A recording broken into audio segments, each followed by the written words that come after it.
Existe uma verdade que foi deliberadamente apagada dos ensinamentos tradicionais, uma verdade tão perturbadora que gerações inteiras de estudiosos preferiram ignorá-la a enfrentá-la. Quando você ouviu a história do dilúvio de Noé, provavelmente aprendeu que as águas purificaram a terra, eliminando toda a corrupção e os gigantes que aterrorizavam a humanidade. Mas e se eu te dissesse que essa narrativa confortável é apenas meia-verdade? E se o dilúvio não foi o fim dos nefilins, mas apenas o começo de algo muito mais sombrio?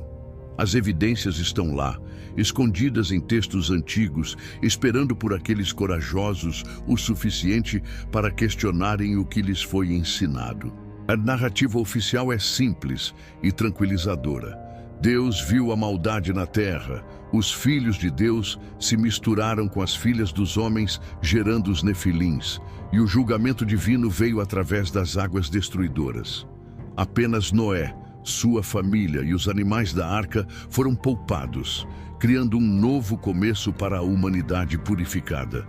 Essa versão nos foi repetida incontáveis vezes em igrejas, sinagogas e escolas ao redor do mundo. Mas os escribas antigos deixaram pistas sutis, fragmentos de uma realidade muito mais complexa e aterrorizante. Esses fragmentos foram marginalizados, chamados de apócrifos, ou simplesmente ignorados, porque desafiavam o conforto da narrativa estabelecida. Pense por um momento na magnitude do que está sendo proposto pela história tradicional. Estamos falando de seres que eram resultado da união entre entidades celestiais e mulheres humanas, criaturas de poder inimaginável que dominavam o mundo antediluviano. Esses não eram apenas homens grandes ou tribos guerreiras excepcionalmente altas.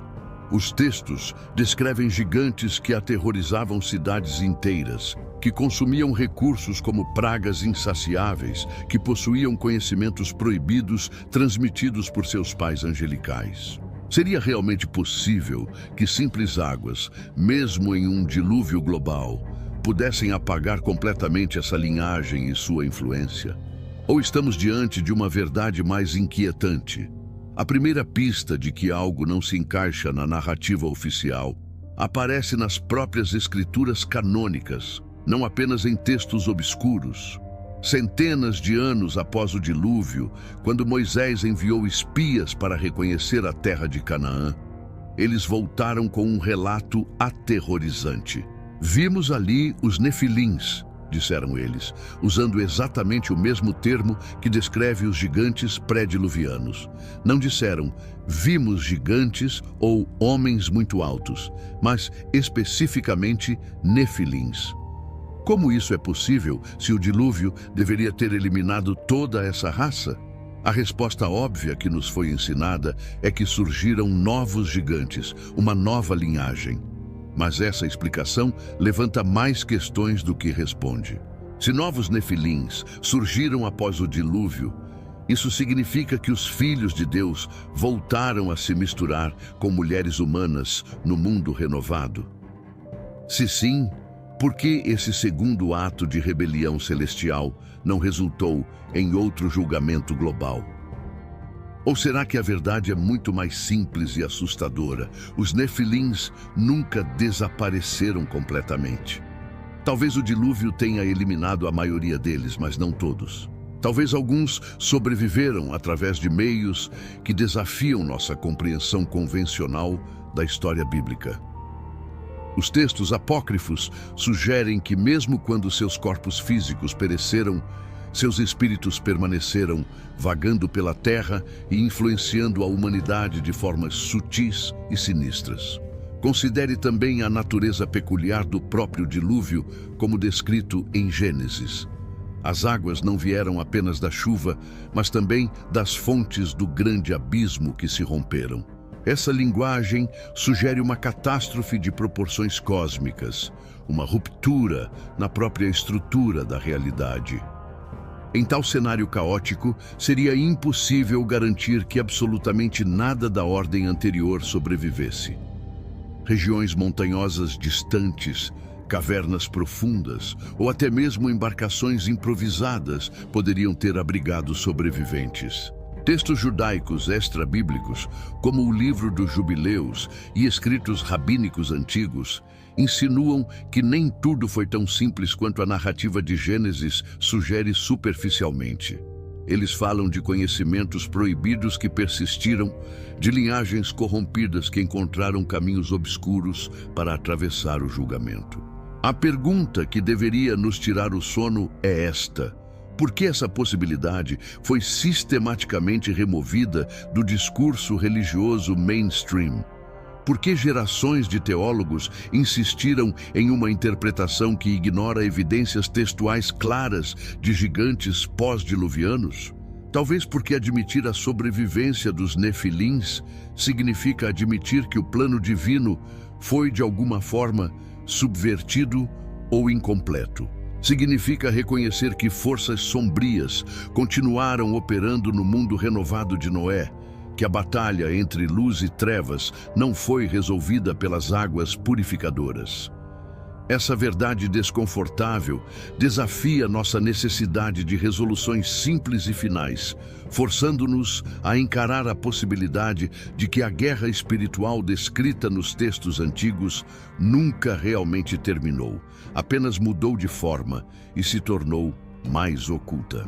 Quando os espias viram o impossível, o ano era aproximadamente 1400 a.C. e 12 homens escolhidos estavam prestes a testemunhar algo que abalaria sua fé e aterrorizaria uma nação inteira. Moisés os havia enviado para explorar a Terra Prometida, uma missão de reconhecimento que deveria trazer esperança e planejamento estratégico para a conquista de Canaã. Mas quando esses espias retornaram, após 40 dias de exploração, seus rostos estavam pálidos de terror e suas vozes tremiam ao descrever o que haviam encontrado. 10 deles trouxeram um relatório que paralisou o povo de Israel. A terra pela qual passamos para espiar devora seus habitantes, e todos os homens que vimos nela são de grande estatura. Então vieram as palavras que deveriam ser impossíveis, as palavras que desmontam toda a narrativa do dilúvio como extinção completa. Também vimos ali os nefilins. Pause e absorva a magnitude dessa afirmação. Não estamos falando de uma referência vaga a gigantes ou homens altos, termos que poderiam ser facilmente explicados como exagero ou metáfora para guerreiros formidáveis. O texto hebraico usa especificamente a palavra nefilim, o mesmo termo técnico usado em Gênesis 6 para descrever os híbridos antediluvianos nascidos da união entre os filhos de Deus e as filhas dos homens. Os escribas que preservaram esse texto sabiam exatamente qual palavra estavam usando e o que ela implicava. Eles poderiam ter escolhido Anakim ou Refaim, outros termos hebraicos para gigantes, mas não o fizeram. A escolha deliberada de Nefilim conecta diretamente os gigantes de Canaã aos monstros que supostamente haviam sido completamente eliminados pelo dilúvio séculos antes. Os espias continuaram seu relato aterrador, fornecendo detalhes específicos que eliminam qualquer possibilidade de interpretação metafórica. E éramos aos nossos olhos como gafanhotos, e assim também éramos aos seus olhos. Essa descrição não é poética, é visceral e física. Eles estão descrevendo uma diferença de tamanho tão extrema que homens adultos se sentiam como insetos diante desses seres. Estúdios modernos tentam racionalizar isso, sugerindo que os cananeus eram apenas uma tribo particularmente alta, talvez com uma condição genética de gigantismo. Mas essa explicação convenientemente ignora que o texto não está descrevendo pessoas incomumente altas, está descrevendo algo fundamentalmente diferente da humanidade normal. Os espias não disseram: "Vimos homens muito altos". Eles usaram um termo carregado de significado teológico e histórico que conecta essas criaturas diretamente à corrupção pré-diluviana. Mas Números 13:33 não é um caso isolado que poderia ser descartado como erro de tradução ou interpolação posterior. O livro de Deuteronômio confirma repetidamente a existência de raças de gigantes após o dilúvio, fornecendo até nomes específicos e localizações geográficas. Deuteronômio 2:10-11 declara: "Antes os Emins habitaram nela, povo grande, numeroso e alto como os Anaquins. Eles também são considerados Refaíns como os Anaquins, mas os Moabitas os chamam de Emins." Aqui temos não apenas confirmação de gigantes, mas uma taxonomia completa de diferentes tribos gigantes, cada uma com seu próprio nome e território. O texto continua em Deuteronômio 2:20 e 21, mencionando os Zamzumins, outra raça de gigantes, povo grande, numeroso e alto como os Anaquins. Isso não é mitologia vaga, são registros geográficos e etnográficos precisos. O rei Og de Bazã emerge como a evidência física mais tangível dessa realidade perturbadora. Deuteronômio 3:11. Não apenas afirma que ele era um gigante, mas fornece medidas verificáveis. Porque só Og, rei de Bazã, restou dos Refaíns. Eis que o seu leito, um leito de ferro, não está porventura em Rabá dos filhos de Amon? De 9 côvados, o seu comprimento, e de 4 côvados, a sua largura, segundo o côvado comum. Um leito de 9 côvados equivale a aproximadamente 4 metros de comprimento. Mesmo considerando que camas antigas eram maiores que o ocupante, estamos falando de um ser de pelo menos 3,5 metros de altura. E o detalhe crucial: essa cama de ferro estava em exibição pública em Rabá, uma evidência física que os leitores originais poderiam teoricamente verificar. Isso não é lenda, é história documentada com referências concretas. Josué, o sucessor de Moisés, dedicou grande parte de sua campanha militar não a conquistar cidades comuns, mas a exterminar especificamente essas linhagens gigantes. Josué 11:21-22 registra: "Naquele tempo veio Josué e exterminou os Anaquins das montanhas, de Hebrom, de Debir, de Anabe, de toda a montanha de Judá e de toda a montanha de Israel." Josué os destruiu totalmente com as suas cidades. Não restou nenhum dos Anaquins na terra dos filhos de Israel. Somente ficaram em Gaza, em Gate e em Asdod. Perceba que o texto admite abertamente que a exterminação não foi completa. Alguns sobreviveram em 3 cidades filisteias, e é exatamente de Gate que séculos depois emergiria Golias, o gigante que enfrentaria Davi. A continuidade histórica é inegável. De Gênesis 6 aos Nefilins pré-diluvianos, através do dilúvio até os gigantes de Canaã, e finalmente até Golias e seus irmãos no período da monarquia israelita. A evidência bíblica é esmagadora e impossível de ignorar, mas por séculos teólogos criaram teorias elaboradas para evitar a conclusão óbvia: os Nefilins sobreviveram ao dilúvio. Alguns argumentam que uma segunda incursão angelical ocorreu após o dilúvio, mas isso levanta questões impossíveis sobre por que Deus permitiria que a mesma transgressão que causou o dilúvio ocorresse novamente sem consequências similares. Outros sugerem que Nefilim, em Números 13:33, é apenas os espias usando uma comparação hiperbólica. Mas isso ignora completamente que o texto apresenta isso como um fato observado, não como uma metáfora dos espias. A realidade mais simples e perturbadora é que algo da linhagem corrompida pré-diluviana atravessou o julgamento das águas, seja através de sobrevivência física, transmissão genética através da arca, ou persistência espiritual que encontrou novas formas de manifestação. As Escrituras não mentem sobre isso. Nós simplesmente fomos ensinados a não fazer as perguntas certas. As profecias proibidas de Enoque. Existe um livro que a maioria das igrejas não quer que você leia, um texto tão controverso que foi banido do cânon bíblico oficial, relegado ao status de apócrifo e enterrado sob séculos de silêncio institucional. O livro de Enoque não é apenas um documento histórico fascinante, é uma bomba teológica que explode a narrativa simplificada do dilúvio e revela verdades sobre os nefilins, que forças religiosas estabelecidas preferem manter ocultas. Citado na própria Bíblia canônica por Judas 1:14-15, este texto antigo gozava de autoridade entre os primeiros cristãos e judeus, sendo encontrado entre os manuscritos do Mar Morto em Qumran. Mas algo mudou. Em algum momento da história, líderes eclesiásticos decidiram que este livro continha informações perigosas demais para o público geral. A pergunta que deveria nos assombrar é: o que exatamente o livro de Enoque revela que justificou sua remoção sistemática?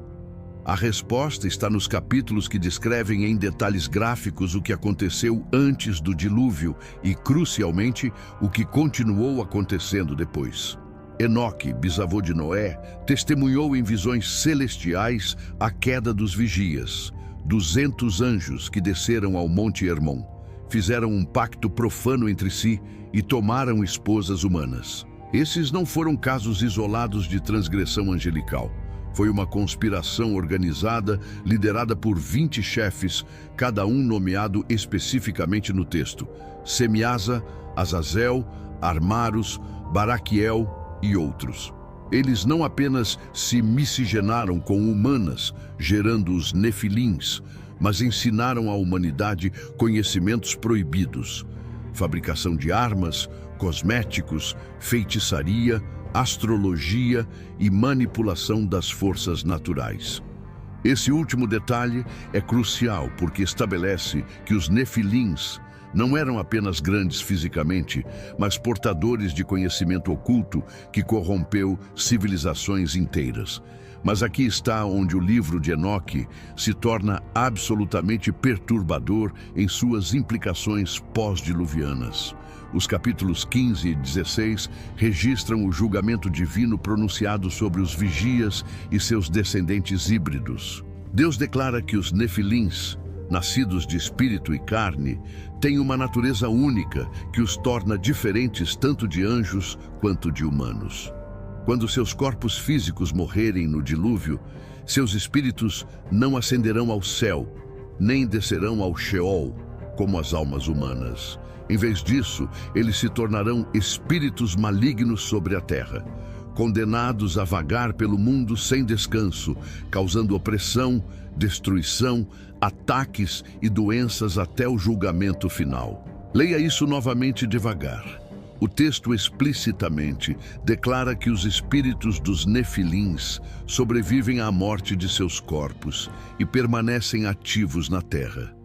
O dilúvio matou sua carne, mas libertou suas essências espirituais. Esta revelação transforma completamente nossa compreensão do mundo pós-diluviano.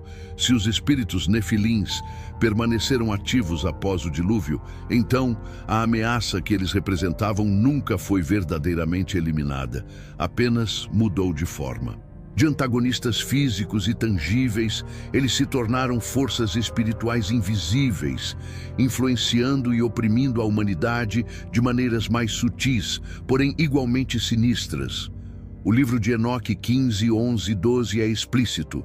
E os espíritos dos gigantes causarão opressão, destruirão, atacarão, lutarão e trabalharão destruição sobre a terra. Eles não comerão, mas permanecerão famintos e causarão visões. E esses espíritos se levantarão contra os filhos dos homens e contra as mulheres, porque deles procederam. Isso não é apenas mitologia antiga. É uma explicação cosmológica para a origem da opressão demoníaca que persiste através dos tempos. Agora entendemos por que este livro foi removido do cânon.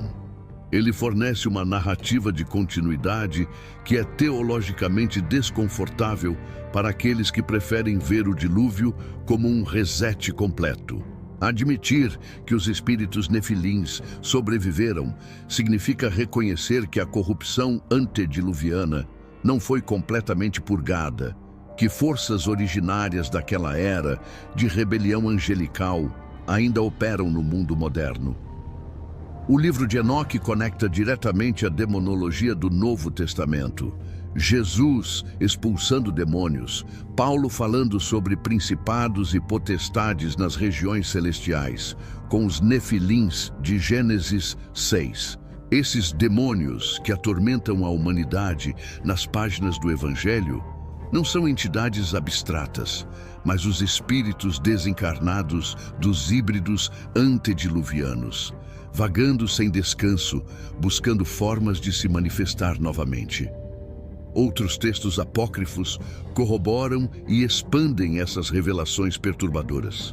O livro dos Jubileus, outro texto antigo altamente respeitado em Qumran, descreve como após o dilúvio, esses espíritos malignos começaram imediatamente a desviar e cegar os filhos de Noé.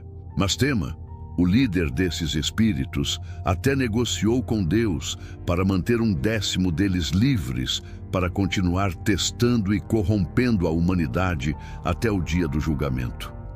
O testamento dos 12 patriarcas detalha como diferentes linhagens da família de Noé foram tentadas e, em alguns casos, comprometidas por esses espíritos. O padrão que emerge dessas fontes é claro. O mundo pós-diluviano não foi um paraíso renovado, mas um campo de batalha espiritual onde os remanescentes da era corrupta continuavam sua guerra contra a humanidade através de meios invisíveis. A questão final que o livro de Enoque nos força a confrontar é esta: se os espíritos nefilins sobreviveram como entidades desencarnadas, poderiam eles ter encontrado formas de se reincorporar fisicamente? O texto sugere que eles causarão visões e se levantarão contra os filhos dos homens, linguagem que implica alguma forma de manifestação ou influência tangível. Quando lemos em Números que os espias viram nefilins em Canaã, precisamos perguntar: eram esses seres puramente físicos, descendentes impossíveis que sobreviveram ao dilúvio?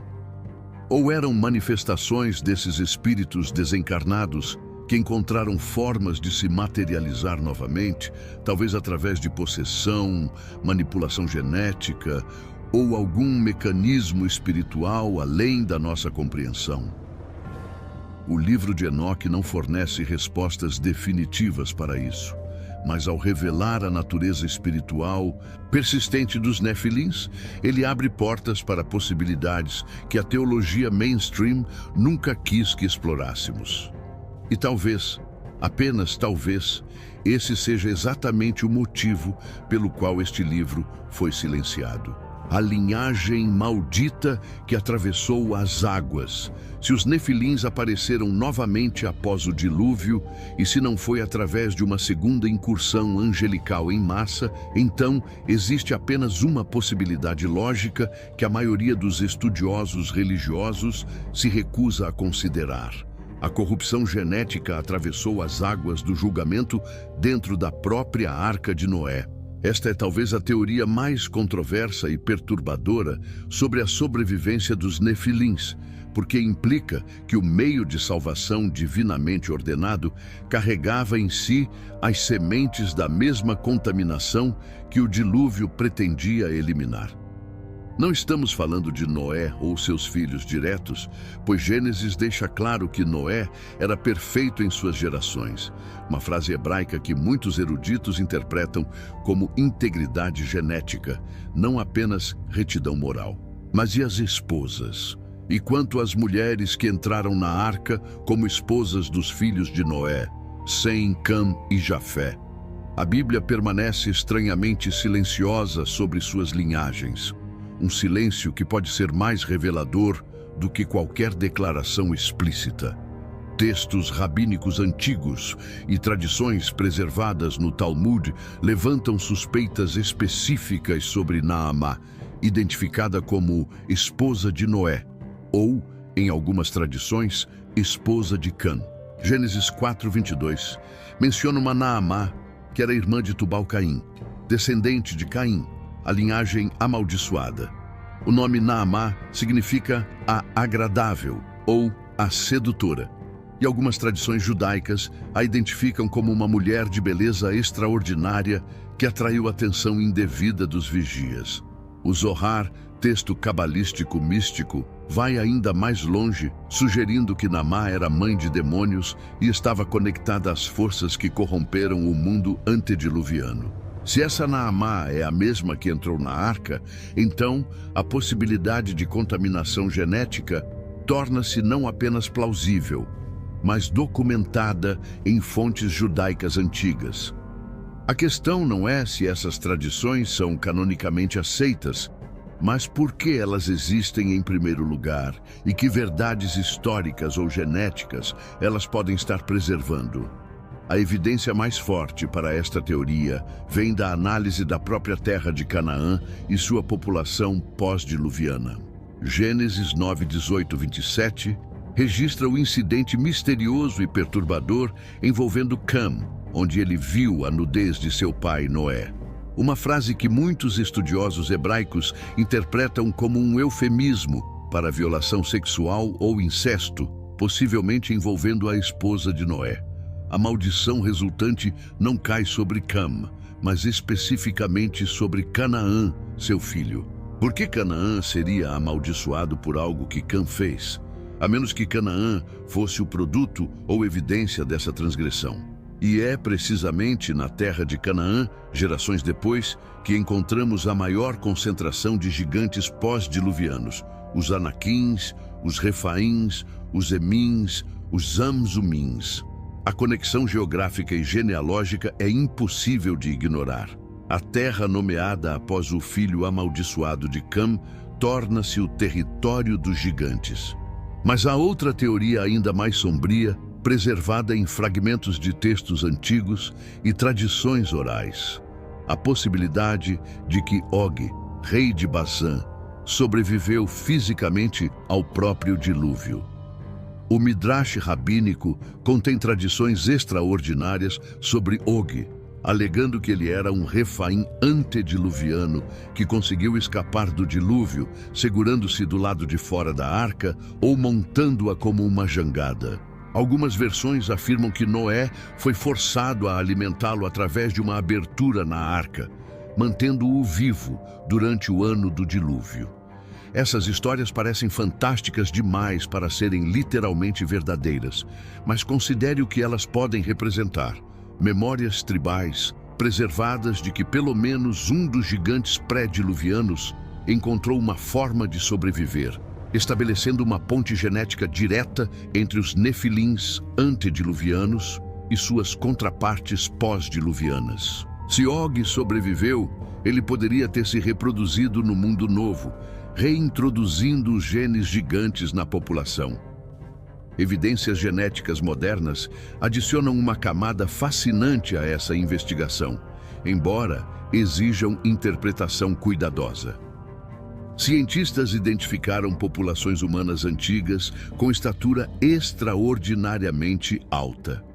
Não apenas indivíduos isolados, mas grupos populacionais inteiros. Esqueletos de mais de 2,4 metros foram descobertos em sítios arqueológicos no Oriente Médio, frequentemente em contextos que os conectam a populações cananeias e amoritas. Embora céticos possam atribuir isso a condições como gigantismo hipofisário, essas explicações não explicam por que essas condições apareceriam em grupos populacionais concentrados geograficamente nas exatas regiões que os textos bíblicos identificam como territórios dos gigantes. Além disso, gigantismo patológico tipicamente resulta em fraqueza e problemas de saúde, não nos poderosos guerreiros que as narrativas antigas descrevem. Algo mais estava operando nessas linhagens. algo que os textos antigos chamavam de contaminação nefilim. A hipótese da sobrevivência genética ganha ainda mais credibilidade quando consideramos que Deus explicitamente ordenou o extermínio completo de certas populações cananeias. Não apenas derrota militar, mas destruição total, incluindo mulheres e crianças. Para uma sensibilidade moderna, essas ordens parecem genocidas e moralmente problemáticas. Mas e se não estivéssemos falando de etnia ou religião, mas de contaminação genética literal? Se certas linhagens cananeias carregavam genes nefilim que ameaçavam corromper toda a humanidade novamente, então o mandamento divino não seria sobre ódio ou conquista, mas sobre quarentena genética, uma medida desesperada para prevenir que a corrupção que causou o dilúvio se espalhasse novamente.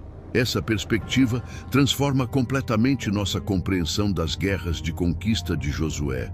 Não eram campanhas de expansão territorial, mas operações de eliminação de uma ameaça existencial à pureza humana. A verdade mais perturbadora que emerge desta análise é que o dilúvio, apesar de sua magnitude cósmica, falhou em seu objetivo primário de purgar completamente a terra da corrupção nefilim. Seja através das esposas dos filhos de Noé, da sobrevivência física de gigantes como Og, ou da persistência espiritual descrita no livro de Enoque, a contaminação encontrou caminhos para o mundo renovado. Isso levanta questões teológicas profundas. Deus sabia que isso aconteceria. Foi o dilúvio deliberadamente incompleto, deixando essa ameaça presente para testar as gerações futuras? Ou forças de rebelião eram tão poderosas e astutas que conseguiram subverter até mesmo o julgamento divino? Qualquer resposta nos força a reconsiderar fundamentalmente tanto a natureza do dilúvio quanto a batalha contínua entre pureza e corrupção que define a narrativa bíblica subsequente. A linhagem maldita não foi afogada, ela simplesmente aprendeu a nadar, o encontro que a história escondeu. Imagine o momento em que os descendentes de Noé, expandindo-se para povoar o mundo renovado, depararam-se pela primeira vez com evidências de que não estavam sozinhos. Gerações haviam passado desde o dilúvio e as histórias dos nefilins tornaram-se lendas sussurradas ao redor de fogueiras, memórias distantes de um mundo destruído. Mas então, em algum vale remoto ou montanha fortificada, os filhos de Sem, Cã e Jafé encontraram algo impossível: pegadas enormes na terra macia, estruturas megalíticas que nenhum homem normal poderia erguer.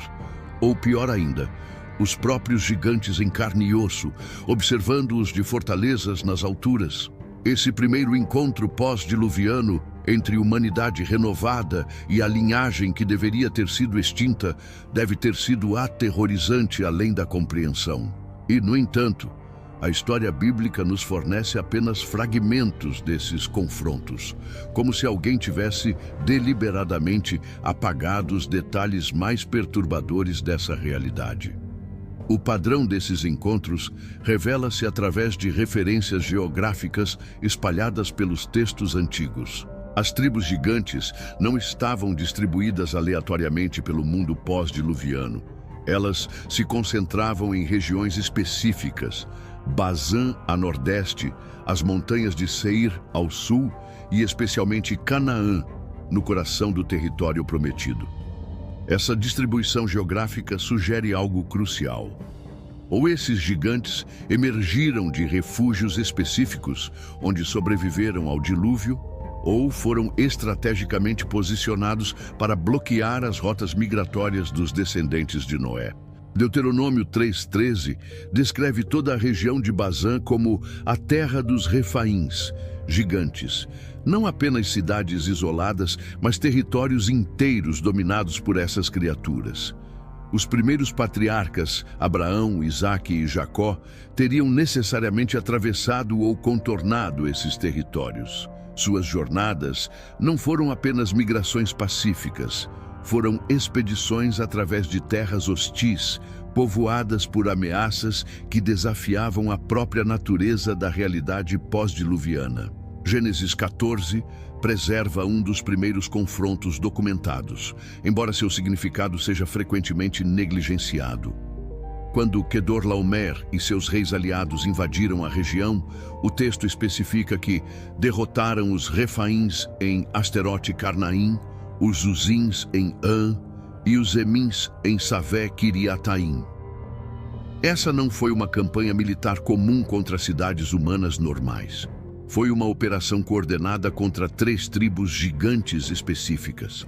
E Abraão, logo em seguida, teve que resgatar Ló dessas mesmas forças. O patriarca não estava simplesmente navegando política tribal comum. Ele estava operando em um mundo onde linhagens gigantes controlavam territórios estratégicos e representavam ameaças militares significativas. A aliança de Abraão com Aner, Escol e Manre, gigantes anaquins que eram aliados ao patriarca, revela algo ainda mais perturbador. Nem todos os gigantes eram automaticamente hostis, sugerindo uma política complexa de alianças e inimizades que a narrativa simplificada ignora completamente. O verdadeiro alcance desses encontros torna-se explosivamente claro durante a conquista de Josué, onde praticamente cada cidade importante que ele ataca está conectada a linhagens gigantes. Jericó, a primeira cidade conquistada, era habitada por descendentes de Raabe, mas textos extrabíblicos sugerem que Jericó havia sido anteriormente um bastião dos Refaíns. Hebrom, onde os espias viram os Nefilins, tornou-se alvo prioritário e foi eventualmente conquistada por Calebe, um dos únicos 2 espias que teve fé para enfrentar os gigantes. Josué 10, 36, 37 registra a destruição de Hebrom com uma completude incomum. Todos os habitantes foram mortos, sem exceção. Mas o mais revelador está em Josué 11, 21, 22, que documenta uma campanha sistemática especificamente contra os anaquins. Josué exterminou os anaquins das montanhas, de Hebrom, de Debir, de Anabe, os destruiu totalmente com as suas cidades. Isso não foi conquista territorial comum. Foi uma operação de extermínio direcionada contra uma linhagem específica considerada a ameaça existencial. Mas a admissão mais chocante vem imediatamente após essa declaração de extermínio. Não restou nenhum dos anaquins na terra dos filhos de Israel. Somente ficaram em Gaza, em Gate e em Asdod. Josué, apesar de toda sua campanha militar abençoada divinamente, falhou em eliminar completamente os gigantes. Eles sobreviveram precisamente nas 3 cidades filisteias que permaneceriam espinhos no lado de Israel por gerações. E de Gate, a mais proeminente dessas cidades, emerge séculos depois Golias e seus 4 irmãos, todos descritos como descendentes dos Refaíns.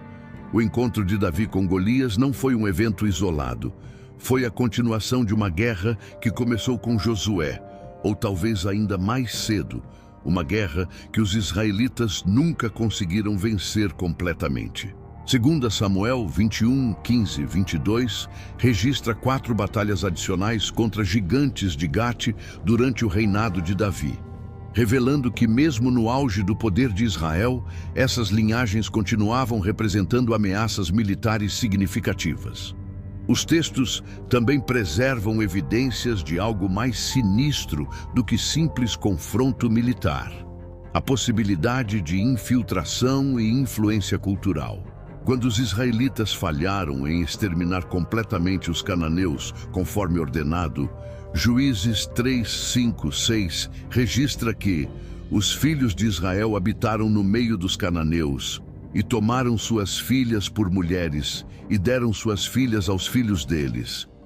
Se algumas dessas populações cananeias carregavam genes Nefilim, então essa miscigenação representava precisamente o tipo de contaminação que o dilúvio havia tentado prevenir. O padrão cíclico de apostasia em Juízes, Israel servindo deuses estrangeiros e sendo oprimido, seguido por libertação através de juízes, pode não ser apenas sobre idolatria religiosa, mas sobre comprometimento genético e espiritual, com as mesmas forças que corromperam o mundo antediluviano. Os deuses que os israelitas adoravam quando se desviavam frequentemente requeriam sacrifícios humanos e práticas sexuais rituais, ecos exatos das abominações que trouxeram o dilúvio. A verdade final que emerge desses encontros é que a batalha entre os descendentes de Noé e os nefilins sobreviventes nunca foi vencida decisivamente. Cada geração enfrentou essas forças em formas ligeiramente diferentes, às vezes como gigantes literais a serem combatidos militarmente, outras vezes como influências espirituais e culturais, infiltrando-se através de casamentos mistos e sincretismo religioso. O silêncio da história oficial sobre a extensão total desses encontros não é acidental. É o resultado de séculos de editorialização teológica que prefere narrativas simples de vitória divina completa. Mas os textos originais, quando lidos sem as lentes sanitizadas da tradição religiosa, revelam algo muito mais complexo e perturbador. Um mundo pós-diluviano que nunca foi totalmente purificado, onde os descendentes de Noé lutaram não apenas para sobreviver, mas para evitar se tornarem a mesma coisa contra a qual lutavam. E a questão assombrosa permanece: nessa longa guerra de atrito, quem realmente venceu? O legado proibido que persiste até hoje. A narrativa que desvendamos através destes tópicos não termina nas páginas empoeiradas de textos antigos ou nos campos de batalha esquecidos de Canaã. O que descobrimos é muito mais perturbador. Os nefilins, em suas formas físicas ou espirituais, nunca realmente desapareceram.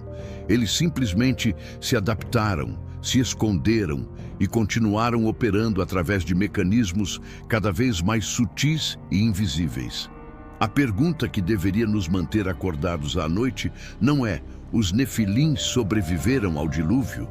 Mas sim: onde estão seus descendentes e sua influência hoje? Lendas ao redor do mundo preservam memórias de gigantes e seres híbridos que desafiavam a ordem natural. Dos titãs gregos aos Jotnar nórdicos, dos Asura hindus aos Oni japoneses. Essas não são coincidências culturais independentes. São ecos globais de uma realidade que todas as civilizações antigas testemunharam e tentaram processar através de suas próprias lentes mitológicas. A consistência transcultural dessas narrativas sugere uma fonte histórica comum, um encontro real da humanidade primitiva com algo que transcendia o humano normal. Sítios arqueológicos ao redor do mundo preservam evidências físicas que a narrativa histórica mainstream se recusa a integrar coerentemente. Estruturas megalíticas como o Baalbek no Líbano, com suas pedras de fundação pesando mais de 800 toneladas, desafiam explicações convencionais sobre capacidades de construção antigas. Pumapunku, na Bolívia, apresenta blocos de diorito cortados com precisão impossível para ferramentas de bronze ou pedra.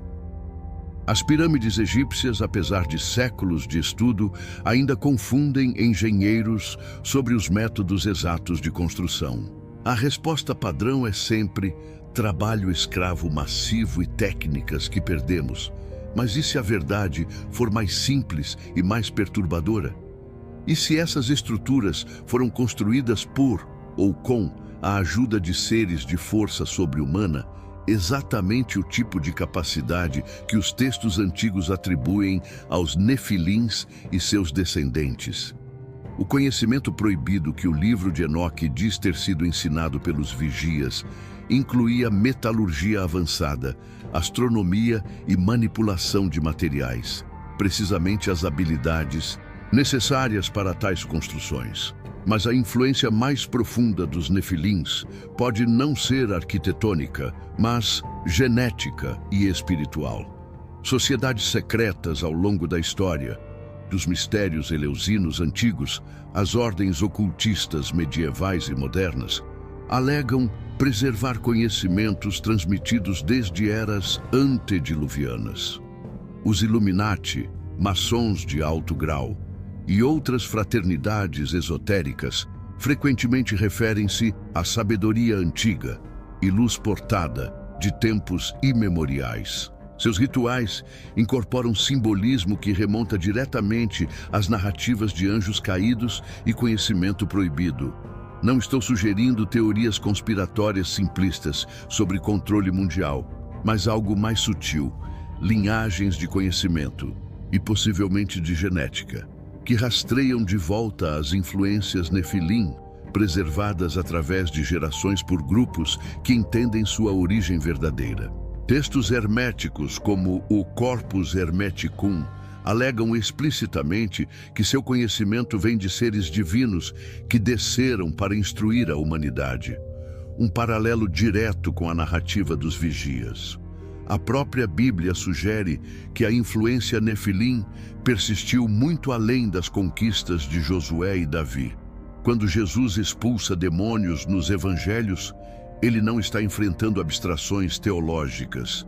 Ele está confrontando entidades específicas que possuem conhecimento, personalidade e agência. E de onde vêm esses demônios? O livro de Enoque fornece a resposta que conecta tudo.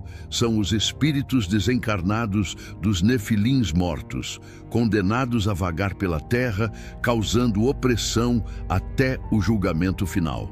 Quando Jesus encontra o endemoninhado gadareno em Marcos 5, os demônios se identificam como legião porque somos muitos, militares, organizados, numerosos. Eles reconhecem Jesus imediatamente e temem seu poder, sabendo que ele tem autoridade para enviá-los ao abismo antes do tempo determinado. Esse encontro não é apenas sobre libertação espiritual individual. É um microcosmo da guerra cósmica contínua entre a semente da mulher, humanidade redimida, e a semente da serpente, influência nefilim demoníaca, profetizada em Gênesis 3:15. Paulo de Tarso, escrevendo às igrejas do primeiro século, revela que os cristãos primitivos entendiam estar engajados em uma batalha muito mais ampla do que conflitos humanos comuns. Efésios 6:12 declara explicitamente: porque não temos que lutar contra carne e sangue, mas sim contra os principados, contra as potestades, contra os príncipes das trevas deste século, contra as hostes espirituais da maldade nos lugares celestiais. Essa linguagem de principados, archai, potestades, exousiai, e príncipes cosmocratoras não é metafórica.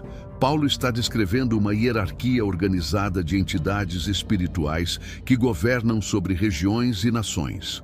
Daniel 10 confirma isso, mencionando o príncipe da Pérsia e o príncipe da Grécia como seres espirituais que se opõem aos anjos de Deus. Esses príncipes territoriais são frequentemente interpretados por estudiosos como os vigias rebeldes e seus descendentes espirituais Nefilim, agora operando como governantes demoníacos sobre nações e culturas, perpetuando sistemas de corrupção que ecoam a era antediluviana. E aqui chegamos à implicação mais controversa e perturbadora de todas.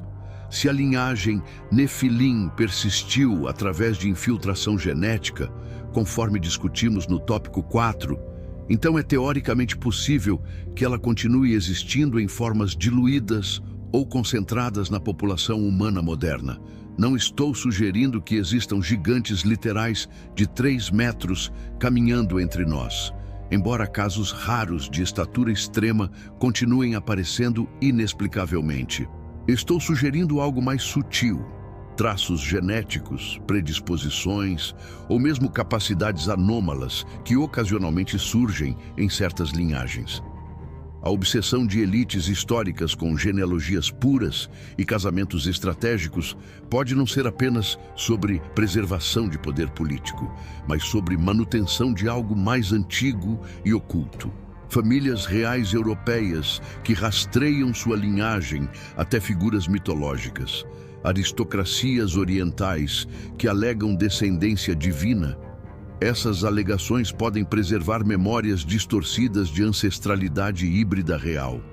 Mas o legado final dos Nefilins não é sobre genética ou até mesmo sobre estruturas físicas.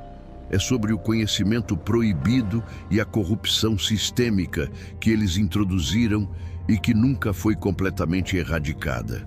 Vivemos em uma era onde tecnologia avança a uma taxa exponencial, onde manipulação genética está se tornando rotineira, onde inteligência artificial promete transcender limitações humanas e onde transhumanismo busca explicitamente fundir humano com máquina. Essas buscas ecoam precisamente as transgressões dos vigias que ensinaram à humanidade antediluviana conhecimentos que ela não estava pronta para manipular responsavelmente. A promessa da serpente no Éden, sereis como Deus, está sendo renovada através de CRISPR, implantes neurais e engenharia genética germinal. Estamos repetindo o ciclo, buscando transcender nossas limitações, criadas através de meios que misturam o celestial com o terrestre, de formas que podem ser tão catastróficas quanto a miscigenação angelical original. A diferença é que desta vez não há arca esperando para preservar um remanescente não corrompido. A verdade final que devemos confrontar é esta: a história dos Nefilins não é história antiga, é profecia contínua. Jesus mesmo, quando questionado sobre os sinais de sua volta, disse: como foi nos dias de Noé, assim será também a vinda do Filho do Homem. O que caracterizou os dias de Noé? Corrupção da carne, através de miscigenação proibida, conhecimento oculto usado para fins destrutivos, violência endêmica e uma humanidade tão corrompida que o julgamento se tornou inevitável. Olhe ao redor do mundo moderno e identifique quantos desses marcadores já estão presentes. Os Nefilins, seja como entidades espirituais, influências culturais ou legados genéticos, não apenas sobreviveram ao dilúvio, eles prepararam o palco para um retorno final. E quando você entende que o confronto entre a humanidade e essas forças nunca realmente terminou, que cada geração desde Noé lutou a mesma guerra em diferentes formas, então você compreende que não somos observadores de história antiga. Somos participantes em um conflito cósmico milenar que está se aproximando de seu clímax. A questão não é se os Nefilins sobreviveram ao dilúvio. A questão é: sobreviveremos nós ao que eles se tornaram?